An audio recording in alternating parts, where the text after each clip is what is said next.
सारे बन भाइयों ना प्रेम भरा राधे राधे। बोलो बृहस्पति देव भगवान की जय, बोलो विष्णु भगवान की जय। तो बृहस्पतिवार के व्रत विधि। बृहस्पतिवार के दिन जो भी स्त्री पुरुष व्रत करे उसको चाहिए कि वह दिन में एक ही समय भोजन करे, क्योंकि बृहस्पति स्वर भगवान का इस दिन पूजन किया जाता है। भोजन में पीले चने की दाल आदि करें, परंतु नमक नहीं खाएं। पीले वस्त्र पहने, पीले ही फलों का प्रयोग करें, पीले चंदन का पूजन करें, पीले वस्त्र पहने और पूजन के बाद प्रेम पूर्वक गुरु महाराज की कथा सुननी चाहिए। इस व्रत को करने से मन की सभी इच्छाएं पूर्ण होती हैं और बृहस्पति महाराज प्रसन्न होते हैं। धन, पुत्र, विद्या तथा मनवांछित फलों की प्राप्ति होती है। जो कामना हो वह पूर्ण होती है। परिवार को सुख तथा शांति मिलती है। इसलिए यह व्रत सभी स्त्री व पुरुषों के लिए सर्वश्रेष्ठ है, अति फलदायक है। इस व्रत में केले का पूजन करना चाहिए। कथा और पूजन के समय मन, कर्म, वचन से शुद्ध होकर जो इच्छा हो बृहस्पति देव से प्रार्थना करनी चाहिए कि हे बृहस्पति देव, तुम तो समस्त इच्छाओं को पूर्ण करने वाले हो। ऐसा मन में दृढ़ निश्चय करके विश्वास करना चाहिए कि मेरी भी बृहस्पति देव इच्छा पूर्ण अवश्य करेंगे। व्रत कथा। एक समय की बात है, भारतवर्ष में एक राजा राज्य करता था। वह बड़ा ही प्रतापी और दानी था। वह नित्य प्रतिदिन मंदिर में दर्शन करने जाता था। वह ब्राह्मणों और गुरु की सेवा भी करता था। उसके दरवाजे से कोई भी निराश होकर नहीं जाता था। वह प्रत्येक गुरुवार को व्रत भी करता और पूजा भी करता। हर एक दिन गरीबों की सहायता करता। परंतु यह सब बातें उसकी रानी को बिल्कुल भी अच्छी नहीं लगती थी। वह न तो व्रत करती थी, न किसी को एक दमड़ी भी देती थी, दान भी कुछ नहीं देती थी तथा राजा से भी ऐसा करने को मना करती थी। एक समय की बात है, राजा शिकार खेलने वन में गए। घर पर रानी और दासी थी। उस समय गुरु बृहस्पति देव एक साधु का रूप धारण करके राजा के दरवाजे पर भिक्षा मांगने आए और भिक्षा मांगी तो रानी कहने लगी कि हे साधु, मैं तो व्यस्त हूँ, बिजी हूँ, इस दान और पुण्य से भी तंग आ गई हूँ। मेरे से तो घर का ही कार्य समाप्त नहीं होता।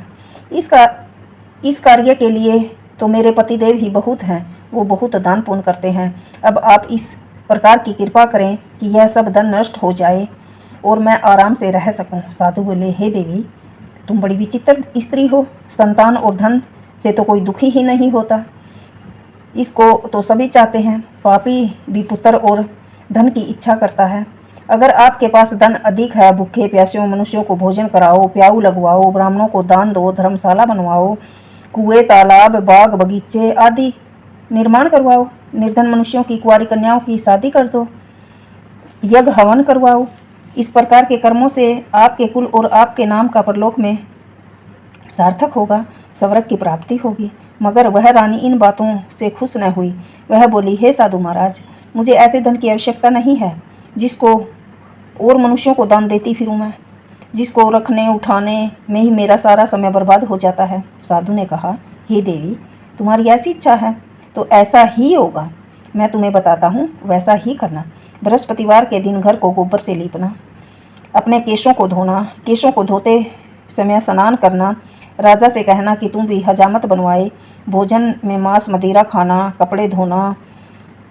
इसी प्रकार 7 बृहस्पतिवार करना तो तेरा सारा धन नष्ट हो जाएगा। ऐसे कहकर वह साधु महाराज जी अंतर्ध्यान हो गए। रानी ने साधु के कहने के अनुसार वैसा ही किया। 3 बृहस्पतिवार बीते थे तो सारा धन नष्ट हो गया। भोजन के लिए भी दोनों समय तरसने लगे, संसारिक भोगों से दुखी रहने लगे।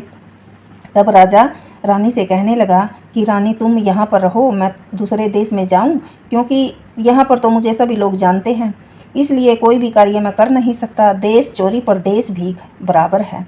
ऐसा कहकर राजा परदेश चला गया। वह जंगल को जाता और लकड़ी काट कर लाता, शहर में बेचता। इस तरह जीवन व्यतीत करने लगा। इधर राजा के घर पर रानी और दासी भी दुखी रहने लगी। किसी दिन भोजन मिलता तो किसी दिन जल पीकर रह जाती। एक समय रानी और दासी को 7 दिन हो गए भी भोजन ही नहीं मिला। तो रानी ने अपनी दासी से कहा कि हे दासी, यहाँ पास के नगर में मेरी बहन रहती है, तू उसके पास जा, वो बड़ी धनवान है।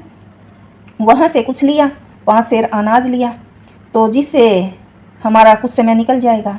इस प्रकार रानी की आज्ञा मानकर दासी उसकी बहन के घर चली गई।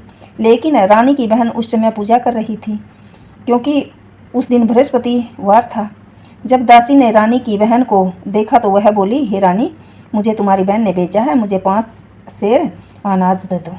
इस प्रकार दासी ने अनेक बार कहा, परंतु रानी की बहन ने कुछ उत्तर नहीं दिया, क्योंकि वह तो उस समय बृहस्पतिवार की कथा सुन रही थी।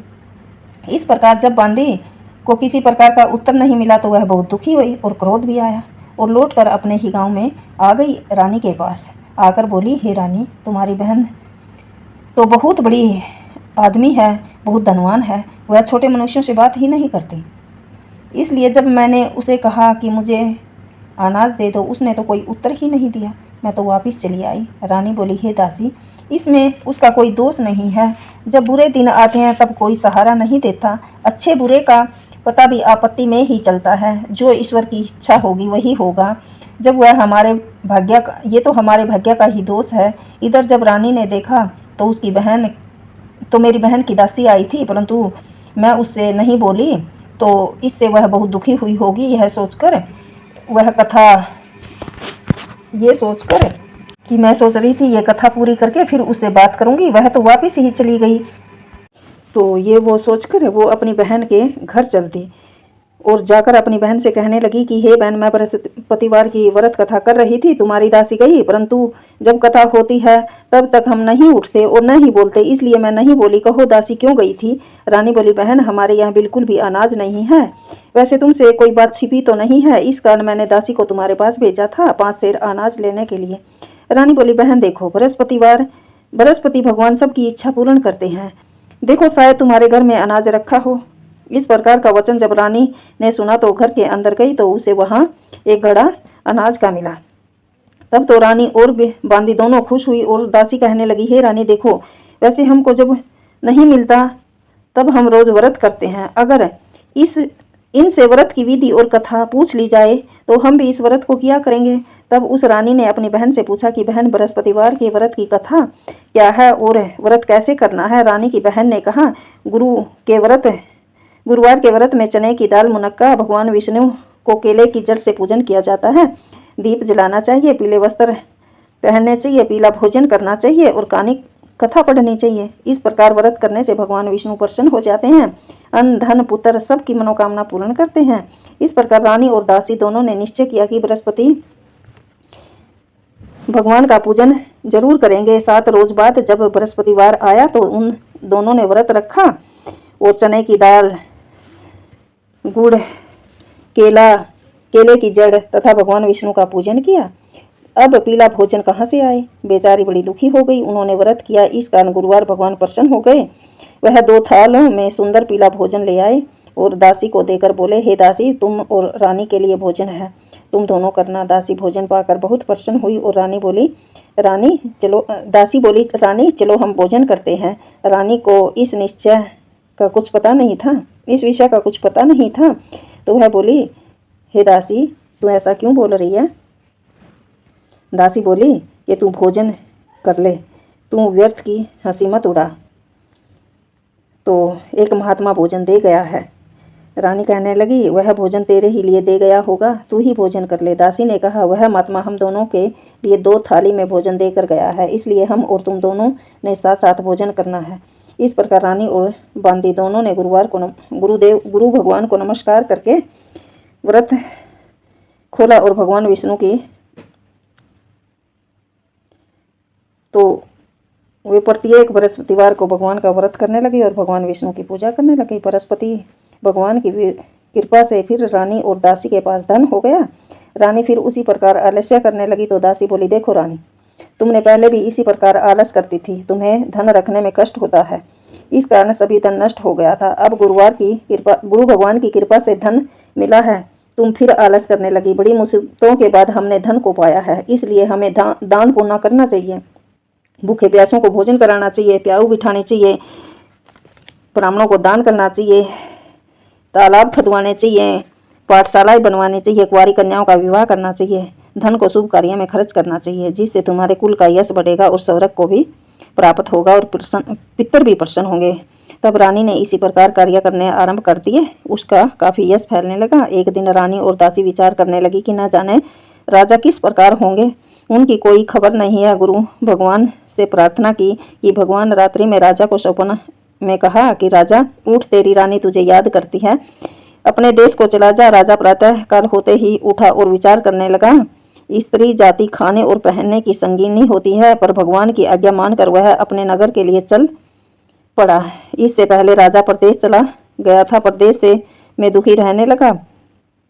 प्रतिदिन जंगल से लकड़ी बीन कर लाता, उसे शहर में बेचकर दुखी जीवन को बड़ी कठिनता से व्यतीत करता था। एक दिन राजा दुखी होकर अपनी पुरानी बातों को याद करके रोने लगा। तब उस जंगल में बृहस्पति देव एक साधु का रूप धारण करके आए और राजा के पास आकर बोले, लकड़हारे, तुम यहाँ सुनसान जंगल में क्या करते हो?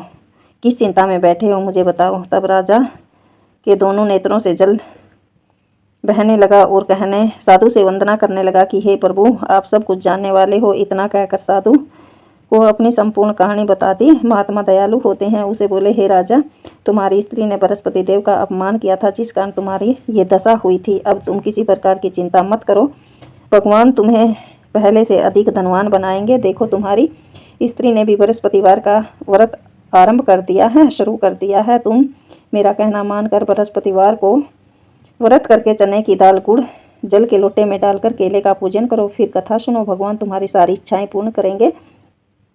साधु को प्रसन्न देखकर राजा बोले, हे प्रभु, मुझे लकड़ी बेचकर इतना पैसा नहीं मिलता जिससे भोजन करने के उपरांत कुछ बचा सकूं। मैंने रात्रि में अपनी रानी को व्याकुल देखा है। मेरे पास कुछ भी नहीं है जिससे मैं उसकी खबर मंगा सकूं। फिर कौन सी कहानी कहूं, यह मुझको कुछ भी मालूम नहीं है। साधु ने कहा, हे राजा, तुम किसी प्रकार की चिंता मत करो। बृहस्पतिवार के दिन तुम रोजाना की तरह लकड़ियां लेकर शहर को जाओ।